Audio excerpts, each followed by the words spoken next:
আসসালামু আলাইকুম ওয়া রাহমাতুল্লাহি ওয়া বারাকাতুহু।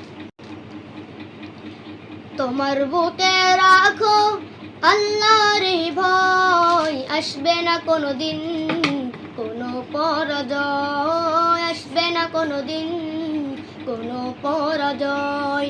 তোমার বুকে রাখো আল্লাহর ভয়, আসবে না কোনোদিন কোনো পরাজয়, আসবে না কোনোদিন কোনো পরাজয়।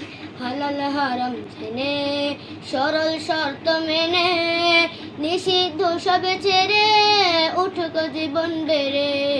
হালাল হারাম জেনে সরল শর্ত মেনে নিষিদ্ধ সবে ছেড়ে উঠুক জীবন বেড়ে। যাবে তুমি জান্নাতে ছিল স্বপ্নময়, তোমার বুকে রাখো আল্লাহর ভয়, আসবে না কোনোদিন কোনো পরাজয়, আসবে না কোনোদিন কোনো পরাজয়। তোমার বুকে রাখো আল্লাহর ভয়, আসবে না কোনোদিন কোনো পরাজয়।